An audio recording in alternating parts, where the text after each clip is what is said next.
come to work and we want to be unique individuals, but managing people on that basis would be a nightmare.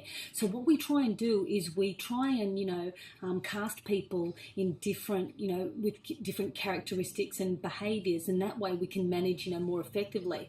One of the quickest ways that you can do this that is quite valid and works really well is the introversion extraversion. You might have a team that are quite introverted, meaning that they like to process information in their head first. They like written information beforehand. They may not like to share what they know until they have it 100% correctly.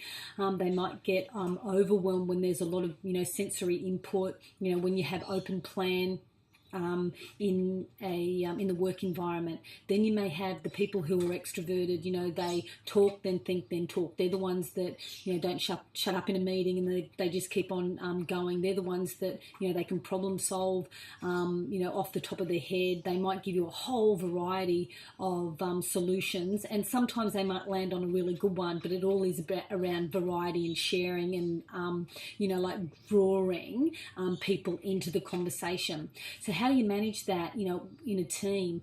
You want to give the people who are more introverted time to think and reflect. So if you're going to hold a meeting, tell them what it's going to be about. Give them some written information beforehand so they can process it.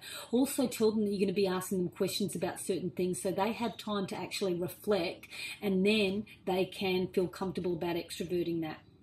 People who are extroverted, you want to...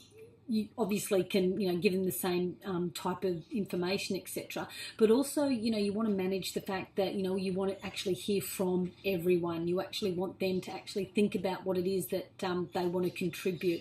And another way of actually getting a little bit more clarity for people with extroversion is to write it down first. So there is a little bit of a stopgap.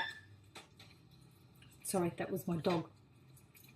So with personalities, the thing that you want to be really mindful of is just checking in with your team every now and then about what it is that you want from them, clear expectations. So the question that I ask a lot of managers, that if I was to go around to each member of your team, would they know what you expect from them, the level, the quality, the timeliness, and do you give them regular feedback? Because that's one of the best way of managing personalities, by just touching base with them and then just giving people an opportunity to flex their style. So, the more heads up that you can give people about what's coming up and sharing information, the better you'll be. And the other thing is, you're not always going to be liked as a manager, but if you can be, fair, authentic, share information openly, and give specific and clear feedback, often and regularly, you're going to, really mitigate a lot of these issues that I find a lot of managers have.